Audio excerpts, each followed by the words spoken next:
I liken this to the guy of, are you a NASCAR fan? I'm not, but okay, I am. I think of this because I've been to some NASCAR races, and I think about the crew chief, right? Okay. And think about the crew chief as being the same thing as that, master ERP implementer.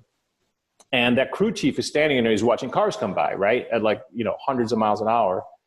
And somebody that has never done that standing next to him is standing there going, ooh, fast, right? In the meantime, what's the crew chief going? The crew chief is thinking, oh my gosh, that car there is having trouble in a turn because the left rear tire, I think, is probably bald.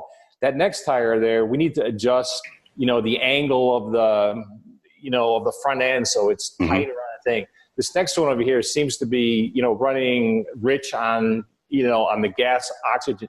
There's all these things that person recognizes that you and I don't see, right? And they recognize these things automatically. So clearly the RFP process is broken. The sales process is broken. Yeah, and it doesn't get you, as the end user, you don't get the benefit of the discernment of the people who actually know what they're looking at.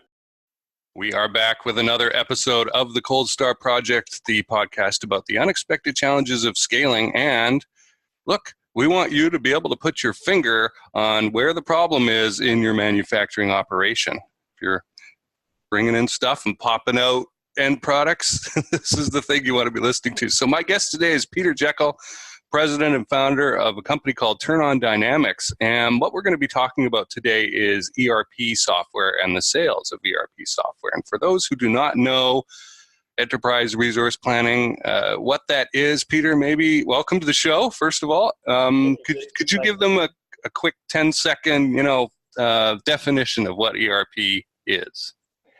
Well, when I started in this industry, it was accounting software. And when they needed to make more money, they changed it to ERP software so they could charge more.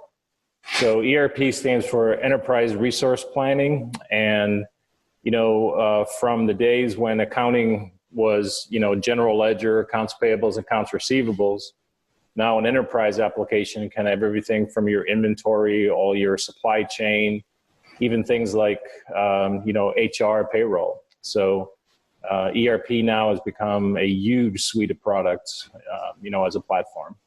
Right. Now, Peter, you started out at Price Waterhouse, one of the big four at the time. No, sir. No? I thought I read that. It was a big 8 when I was there. Oh, okay, big 8. Okay. I thought I was wrong about the Price Waterhouse thing. No, that's but it was not Price Waterhouse Coopers. I did notice that. Yeah. So it hadn't done that yet. So that was one of the big professional services firm back in the day, where you could go get this kind of high-level accounting software and thinking in that kind of service.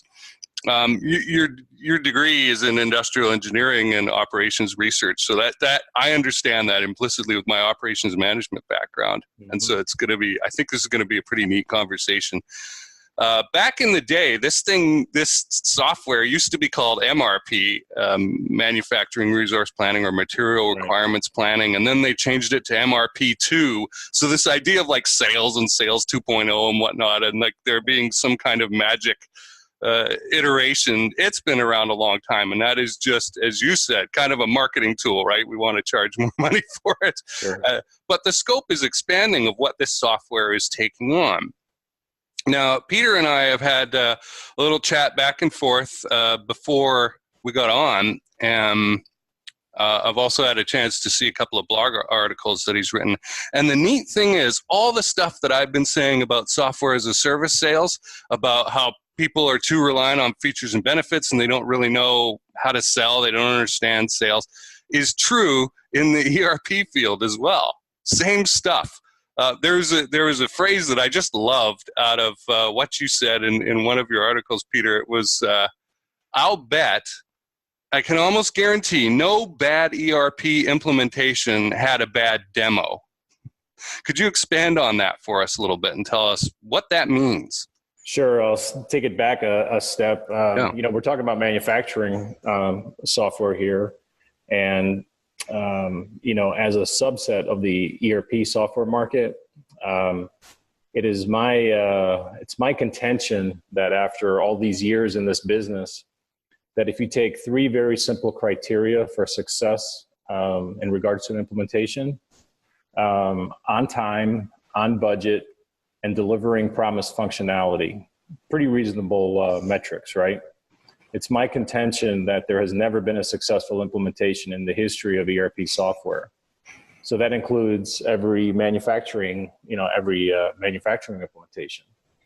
And when I first started having those evil thoughts and standing up in front of, audiences and some of the speaking engagements I've had, the first couple of times I threw that out there, I was a little bit worried about the backlash. And the reality of it was that there never was any. Because if you look at those three, all of this software is always sold at a level of expectation and a increasing level of frenzy during the sales process that none of this can ever live up to, the expectations of what happened during that sales process. And, that sales process often includes what we call a scripted demo, right? Mm-hmm. And in my experience, sometimes the brightest and smartest people at a software company or a services company work in a sales department, the pre-sales guys and the people putting together the demos.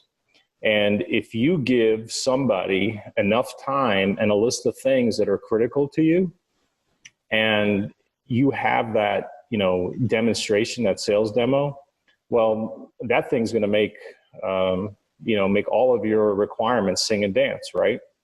And they're going to focus on the things that they do well, and they're going to brush things under the table that they don't do well, or they're just going to fake that they do stuff. Mm-hmm. Not before. So that whole demo process, I guarantee you that if you take a look at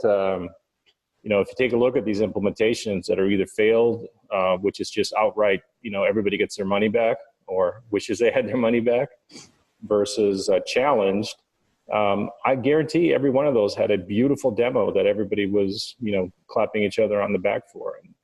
But that's the key, the difference between what you see in a demo and what you have to do with the software on a daily basis. Right. And to be fair, we see this all over the place too. If you go into the video game industry, they'll have demos at product release, like, look, we're doing this thing, and they'll release this, again, very scripted video with wonderful animation to a cheering crowd of like a stadium filled with people, right? And then when the actual game comes out, oh, surprise, surprise, it's full of bugs, right? And we need to fix things. So it is just a rampant thing. And as you said, if you give people a target to shoot at, hey, they'll probably hit the target, right? They'll make a presentation that meets those requirements. But what about everything else?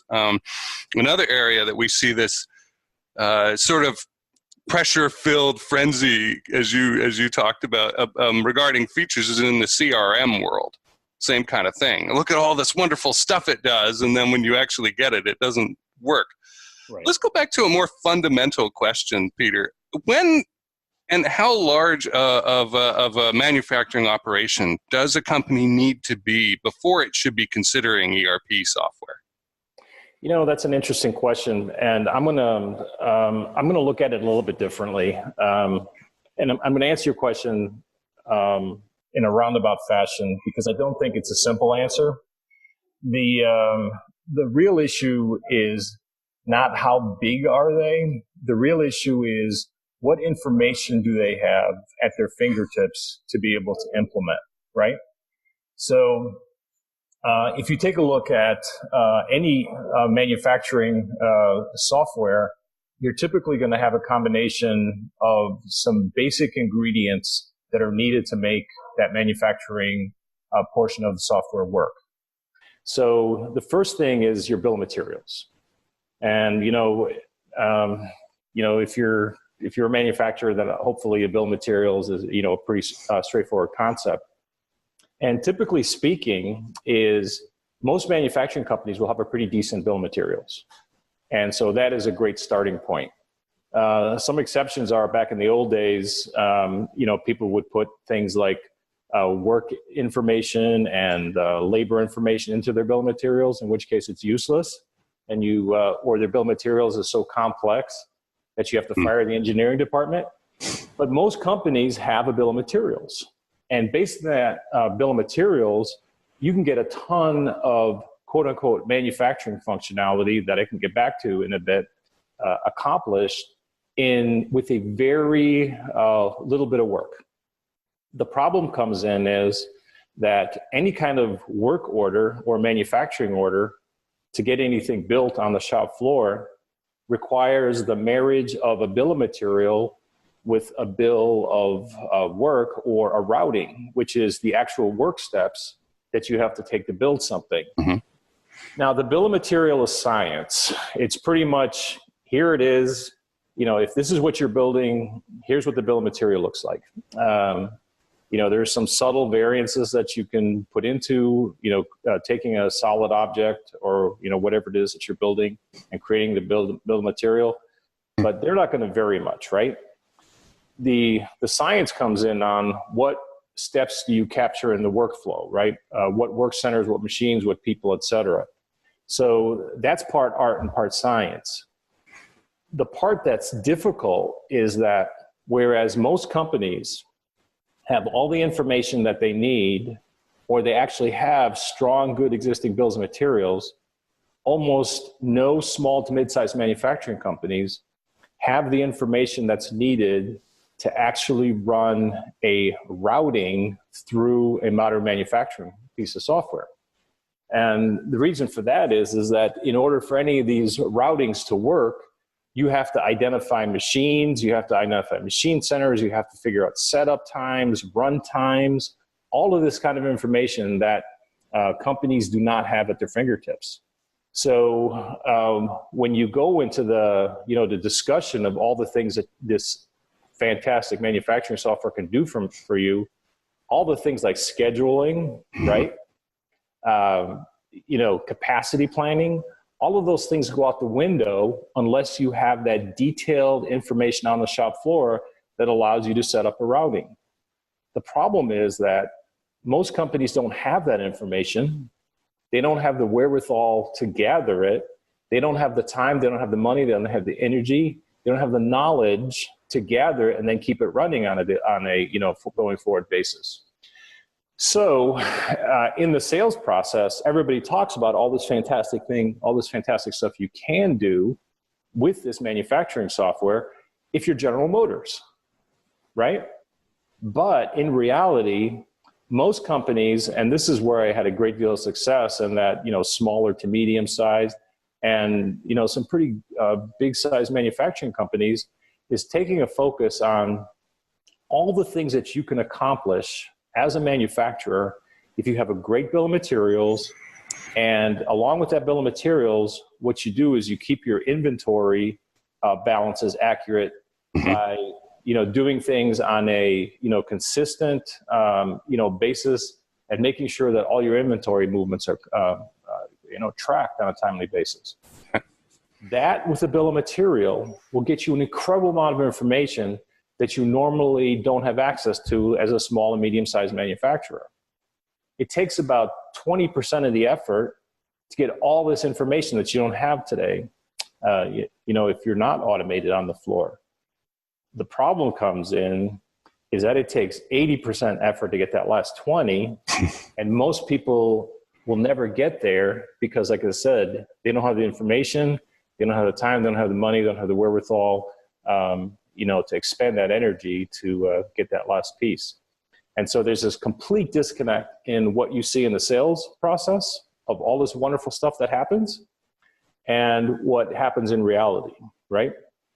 It's my, the example that I relate that to is, driving in my car lately, and I heard a radio commercial by a major ERP vendor that won't be named here, NetSuite, talking about the ability to now run their company off of their phone, right?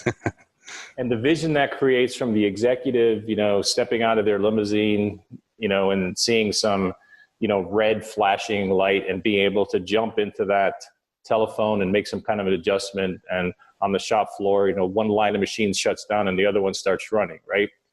the amount of effort and the data required to make that work is incredible, right? And there's a handful of companies that have the discipline and the ability to pull something like that off. But that's what we're sold. And from there on, we get the disappointment and the poor results that unfortunately are par for our industry. Right. That mental that mental picture that you brought up of the executive just being able to get onto their phone and make some kind of super change.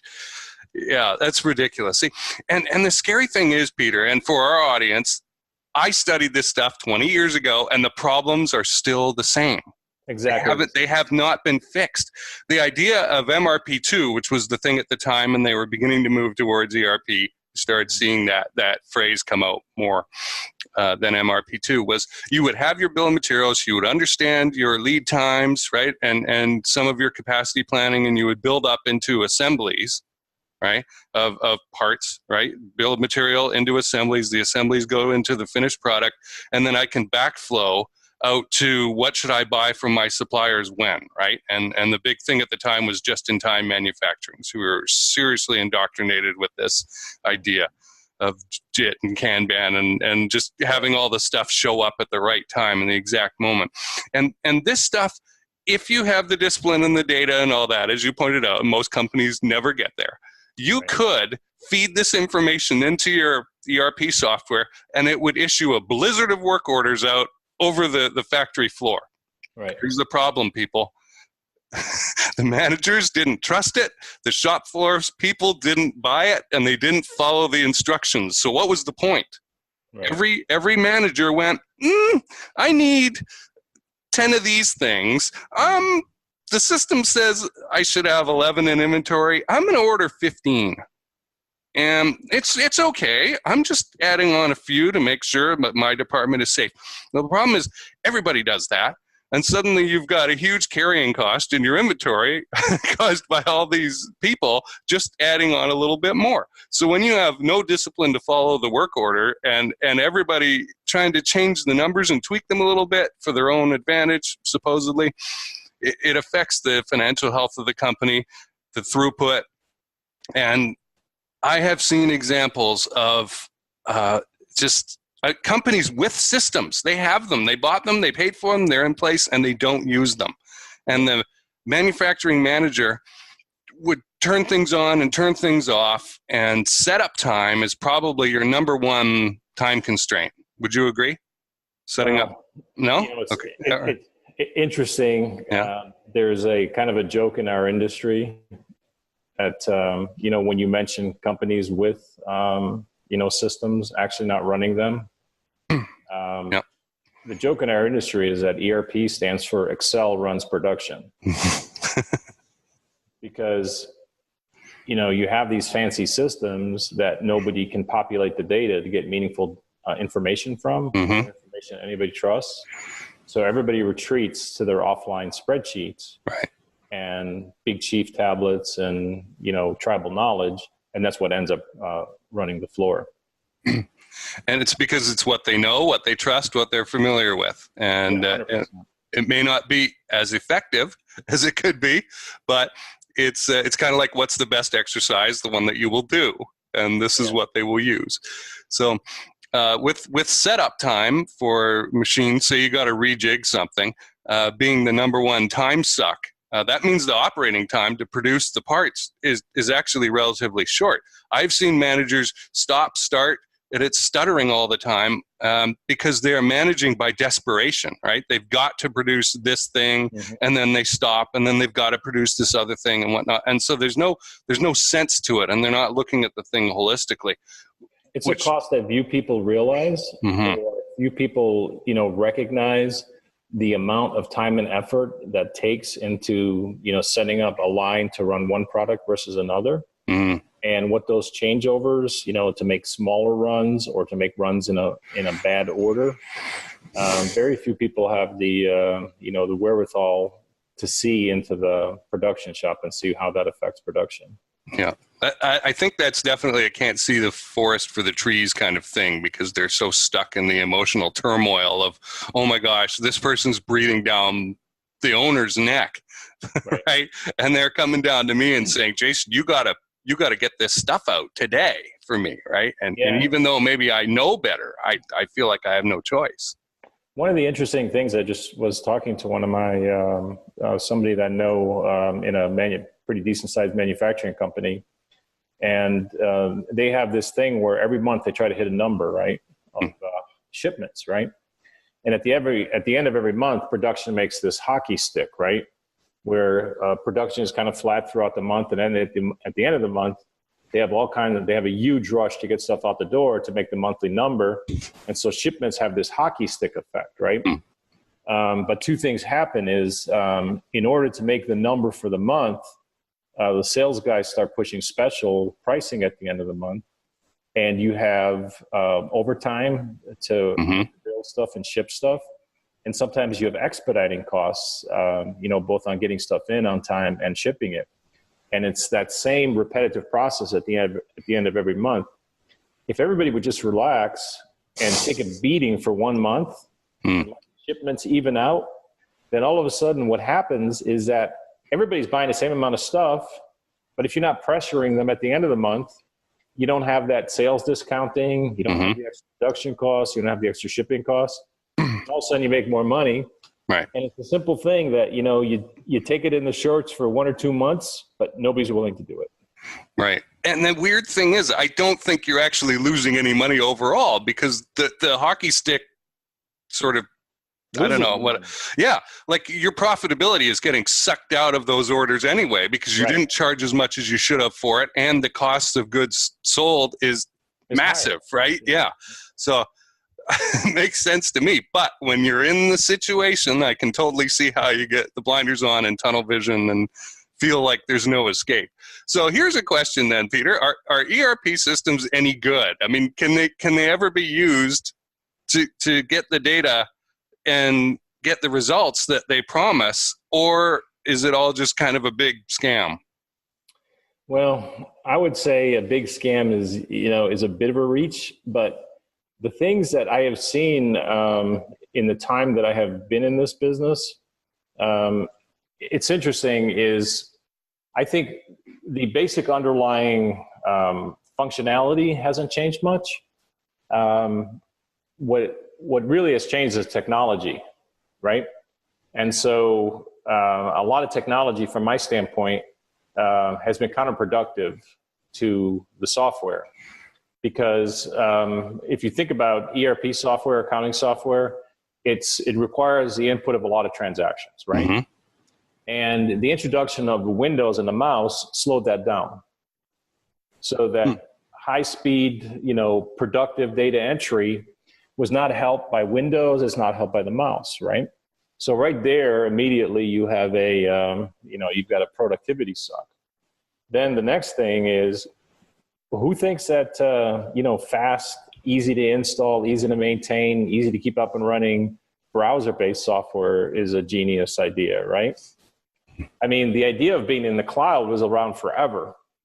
And you had a mainframe piece of software delivering, code to us, you're doing data entry on a dumb terminal, right?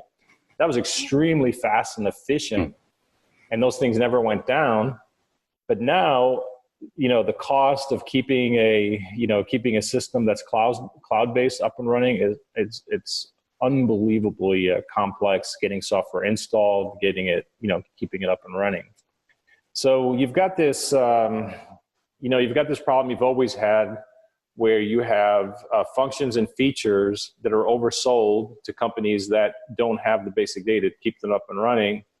And then you clobber all that stuff with excess technology. And at the end of the day, what you have is you have systems that are more expensive to buy, more expensive to implement, harder to upgrade, harder to keep running. So it almost seems that way. It seems like this is becoming increasingly harder and more costly to keep up and running. To give you an idea, one of the things that hit me like a ton of bricks over this past year is that when I started in this industry, when we did implementations, these implementations were owned by the business, right? The business guys, the manufacturing guys, production guys, those were the guys who were out buying this stuff. They were the guys that were implementing this stuff, right? And the IT department, right, consisted of a couple of young guys that you go, hey, I need a new monitor, and they would buy you a new monitor, right? Now the technology has become so complex that almost every single major ERP project that I have run in, I can't remember how long, is run by the IT department. And the users, right, the business, so you think about it, the IT department used to support the business, right? Now you get into a situation where the IT department runs these projects, runs the show, and the business guys are sitting back going, oh, please, can we please have this new system? And if you have the time, can you help us with it? It's a completely, turned upside down world. And so with the fact that we've always had more functionality in this software than most people can consume, salespeople that are, the sales cycles on these things are brutal, right? And so the cost of these sales is unbelievable. So you get these cycles of having to be more and more aggressive and more creative in what you tell people. And then the fact that this technology has become increasingly complex. And yeah, it seems like all of this stuff has become worse and worse and worse. But if you go to if you look at the websites and you go to the trade shows or you go to the annual shows for all these software vendors, it's the greatest stuff ever. There's never a real disconnect. A complete disconnect between the actual experience of the poor user. The poor guy that's down in the furnace room shoveling coal into the furnace, and the guy that's sitting at the top of the organization, right, that's bellowing into that little microphone, more coal, right? Right. There's a complete disconnect between those folks. So what can companies do? By the way, let's give people a mental picture here. What is a typical range for a project like this to buy it and implement it? Well, I've done everything in my career from the, $20, $30, $40, $50,000 projects to the, millions of dollars projects. And I've taken over projects where people were burning through $500,000 a month, and where people had double digits in failed go lives. And I've, been on projects where, companies had spent tens of millions of dollars without any success, and come in and, pull the stuff out of the trench. So I've worked on a wide range of projects, small mom and pop startups to big, Fortune 500 and Fortune 500 subsidiaries. So I've got a pretty wide experience curve there. You think that there needs to be a culture shift? Obviously, you think, and I agree with you, that the people buying these systems need to change, right? That the tech people should not be buying these things. Well, the major stakeholders. They shouldn't be the major stakeholders. Well, and my question is, how do you change that? Because this stuff has become so complex from a technology standpoint that, the business, they can't accomplish it. They can't accomplish it without major input, right? Or the IT folks running the show. And the software people are smart. They sell this stuff to the executive, who's neither, the guy shoveling the coal into the furnace every day, and they're not the guys that are in the IT department, right? They're the guys that buy off on the vision of, I can do this on my cell phone, right? And then, okay, everybody run off and do that, right? It's an interesting vicious cycle, because I always tell people to Google how to implement an ERP system, and you get millions of hits, and everybody's got their list of, top 10, top 5, top 12, top 7, a critical, how to, install, how to install your ERP system. And then you Google ERP failure, right? And you literally have $1 billion ERP implementation failures, right? And as like one of my favorite comedians used to say, what the heck were they doing? Trying to build a space program? No, I think it's true for just about all tech projects too. The implementation fails. We're not just limited to ERP here. I've done some study on that topic for a book that I've been planning to write, and it's not good. It's like 70% or more of IT projects fail, and we're failing before they started, really, because of certain factors, lack of buy-in and incorrect ideas, right, on what we were going to achieve, wrong performance measures. How do we know we succeeded? Where does TurnOnDynamics come in then, Peter? Where does your company come in? Is it on the education side of things? I know you have a point of view about requests for proposals, RFPs, that maybe we should dig into. Well, I figured out a long time ago that, the request for, failed projects, as I like to call my request for proposals, is, the thing is that proposals are lists, right? And I'd make the analogy of a request for a proposal to, you're building a new house, right? And so you go to your family members and say, give me a list of all the things that you want in a new house, right? And your wife will have a list, and your kids will have a list, and you'll have a list, right? And you give that list to an architect, and 20 architects will come back with 20 different plans, right? And so a request for proposal is similar to that. It's a list, but companies don't run on lists; they run on process, right?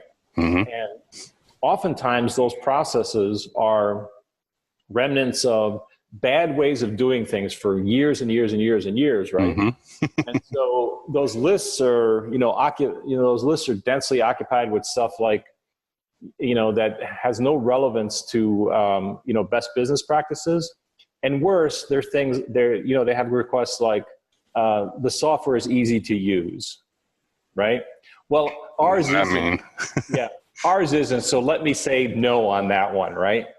It's funny because I had a consultant one time that I asked to look at a proposal, and he asked me, should I fill this out honestly, or should I fill this out so that we get to the second step of the evaluation phase? Well, what do you think every single sales department in every single software house is doing with that RFP?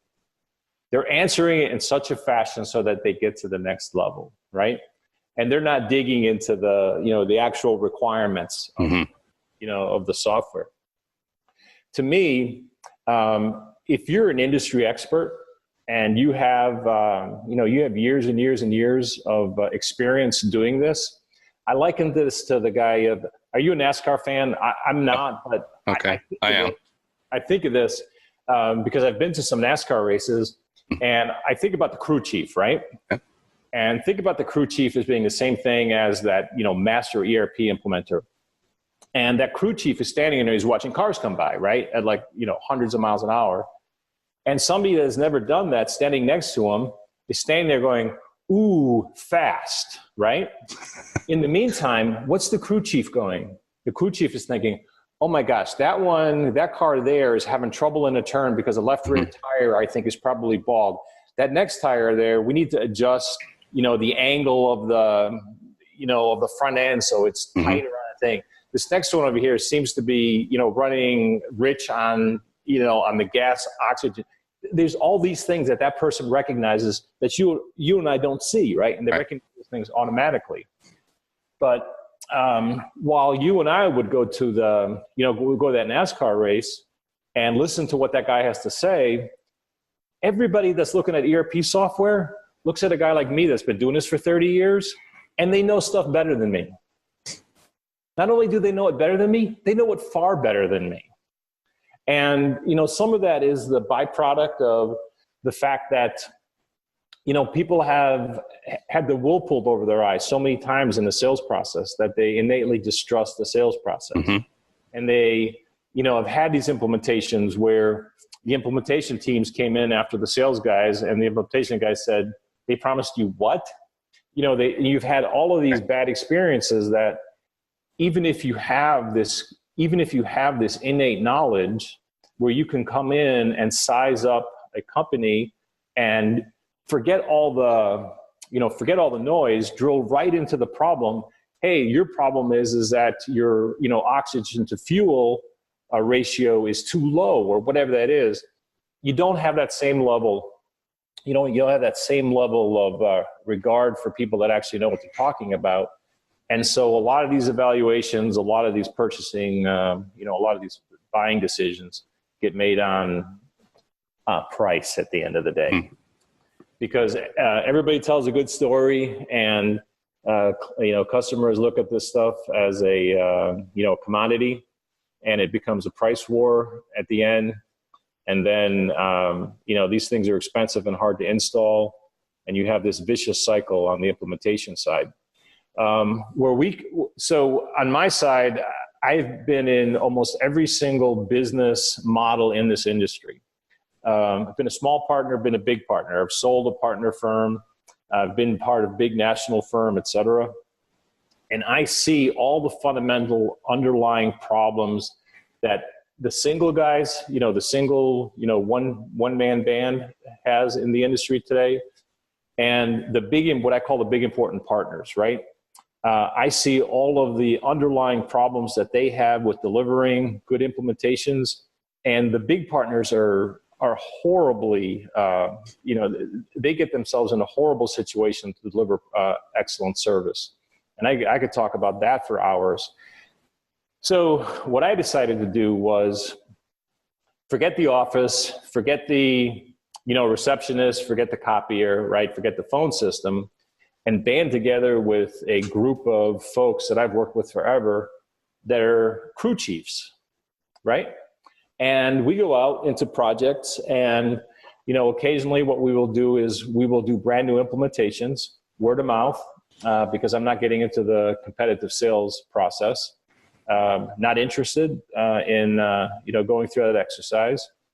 Or we do a lot of failed or challenged projects. And the industry is rife with those. So there is that, partners that get medals at award shows at the end of the year.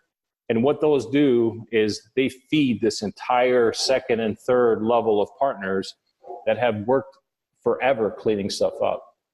So I'm in that industry, but not a single guy. I have the ability to bring big groups, big implementation teams, just like a big partner, except that my guys are all, 10, 20, 30 years in the business, and they don't go anywhere because they're not hopping from one job to another. Mm-hmm. They're not juniors. There's nobody sitting on the bench. I'm not forced to put anybody, in there that doesn't know what they're doing. Mm-hmm. So it's a completely different business model, and one I enjoy. So clearly the RFP process is broken. The sales process is broken. Yeah, and it doesn't get you, as the end user, you don't get the benefit of the discernment of the people who actually know what they're looking at. I really like the example of the crew chief, right? Of fast versus here's that specific thing. Yeah. So it sounds to me like there is room for some education on the front end for folks who are looking to buy. I would change things up totally. Yeah. The education, there's endless education. But let me ask you a question. All right, think about this, right? How this software runs on a daily basis is not in the demo, but it's in that sausage making behind the scenes, right? What do you actually have to do to set things up, right? What has to happen on a daily basis to make this stuff work, right? And how smart are the guys from the company that you're hiring to actually make this stuff work, all right? Think about this sales process, okay?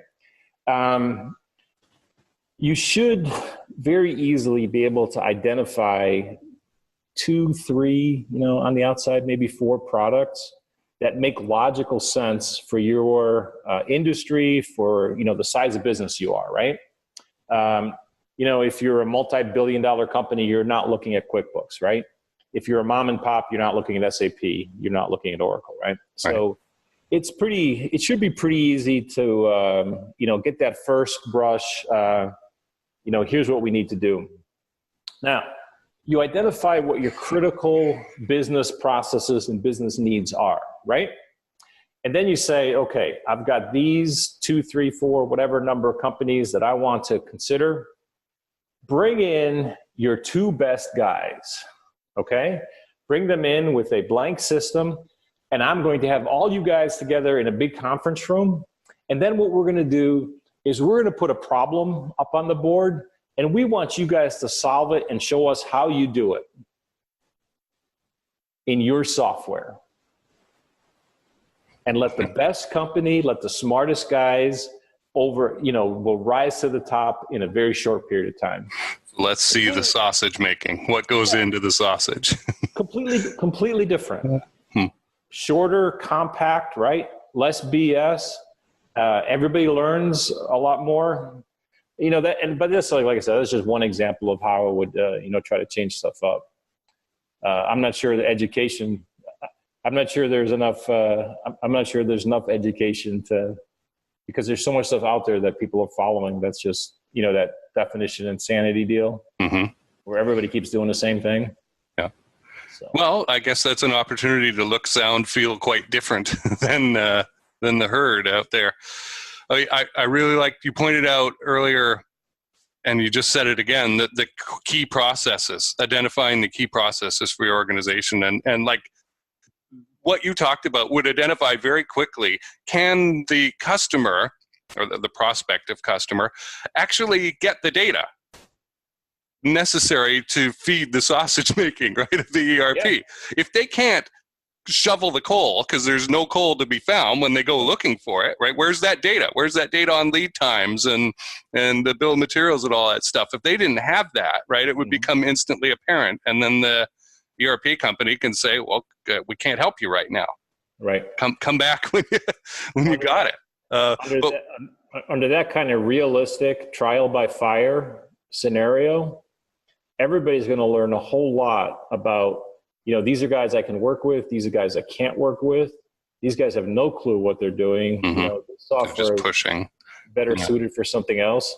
And, that whole process, a couple of days or a week instead of the, ridiculous vendor Olympics that people are going through with the RFPs, the demos, and everybody's asleep and nobody remembers. Right. Yeah. I mean, as a buyer, what would you rather have? A custom solution that is clearly able to be working with your existing processes, or a demo that's on rails specifically to show off certain things that end up not being the reality of what your business actually does? The bit that you said about the hangovers in processes from stuff that Mary did it this way 5 years ago and Mary's no longer with the company, that kind of thing, right? And that making its way into the list of requirements. How common is that? I figured this out early in my career when one of the requirements I had was a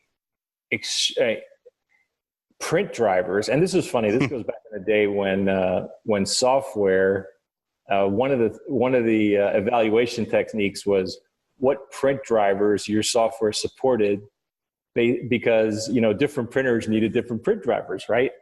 And one of the requirements of this was this odd printer, and I questioned, said, I've never heard of this printer. What's up with this? And they said, well, it's the only one that we were able to find that does this heavy duty deal where it actually is strong enough to print through 7 copy forms, right? So there's feeding through 7 copies, right? A paper that literally has 7 copies. And so it has to be strong enough, impactful enough, so that seventh form in that, that's a holy mackerel. And, I've seen, 2 and 3 forms, and, you put one in the cabinet and you put one over here, goes to the customer. What the hell are they doing with 7 copies, right? So I said, let's go take a look at that because, this is unique. I've never seen this before. And so we went down to the lady that was running these forms, and I said, hey, you got this printer and you got this thing. You show me what's going on. Where are you putting all this stuff? And so she prints some stuff up, And then she separates it into 3 and 4. The 4 go into the garbage because that was a pain in the ass, right? And the 3 on the top, one went into this file, one went into that file, and one went out to the customer. Nobody ever went and asked why they needed 7, right? They were throwing out 4 on and it was amazing. And so the thing I find is that every organization is special. Every organization is special. And they take great pride in the fact that they're special. And sometimes it's that pride in being special that does not allow them, to take a look and say, what are best practices?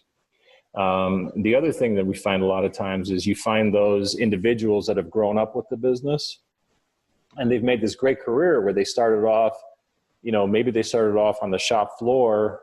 They were, somebody on the receiving dock, right? And they've made it all the way up to the VP of, manufacturing, right? And all they've seen in their life is that business and how they did things there. That's wonderful, and that's a tremendous personal success story. The problem it creates is you haven't been out in the industry, seen how other companies do things, see how things work in different organizations, and so you haven't been able to bring in new thoughts and ideas. And so those are classic issues that you bring to the table, and without that ability to go in there and push back really hard, right? Think about this for a second. These deals are so hard to come by, right? And they're so competitive in the sales process. It's so expensive to sell these deals, to find the deals, to sell them, right? When you finally get them, are you going to stand up to the owner or one of the VPs? Don't do it this way. Yeah, dude, this is crazy, right? Very few people have that. Very few people have that ability to push back. The great position of being able to do turnaround projects or going in and being able to help people where the project's in the ditch is oftentimes they're much more receptive to oh yeah, right, that makes sense now, because we've seen all this bad stuff. One of my other favorite sayings is that nobody ever has the budget to do things right, but everybody's got barrels of cash to do it over, right?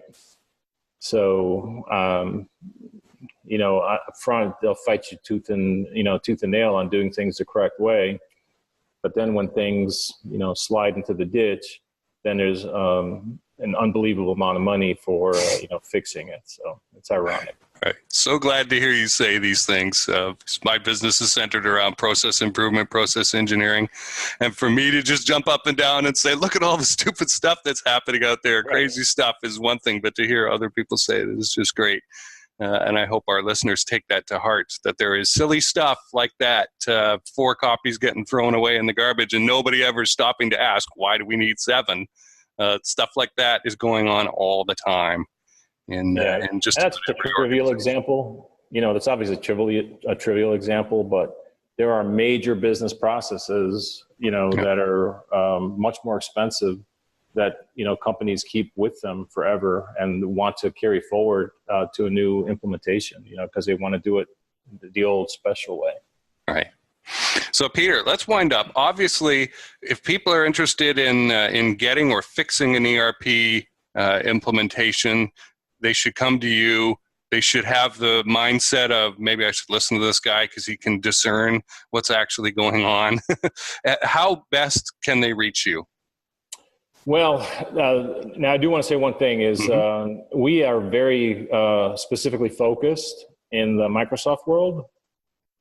And Microsoft has 4 flavors of software, and what they consider their Cadillac or their high level solution, which is this Dynamics AX or now D365. We focus on that product. So we're not generalists. We're very specifically focused in that market. So I find that, it has become brutally difficult to have an understanding of all the functionality and all the technology on a single product line. So we don't try to dilute that with, general, a bunch of general stuff. In my career, I've worked with a whole bunch of products, but that's where we are now. And is this where I plug myself? This is where go ahead. That's what I want you to do. Tell people who's a fit for you and how they can get a hold of you. Yeah, so TurnOnDynamics I thought was fabulous. It was a fabulous name because, it's Microsoft Dynamics, when we turn it on. But then somebody mentioned to me that, we shortened it to TOD. And TOD in the medical field is time of death. And so I thought that was unfortunate. But the easiest way to find us is I've got a short URL, TOD 365. Because the new Microsoft software is D365. So TOD for TurnOnDynamics and then 365 gets you to my webpage, easy contact information there. My blog's got some more lunatic, ranting and raving about the industry. And, love to talk to anybody that, either wants to just talk, generic implementations or, the RFP process, the sales process, or, specifically the Microsoft Dynamics line. Right. And I have a funny feeling you will not be pushing that product on all comers. Oh, God, no. No.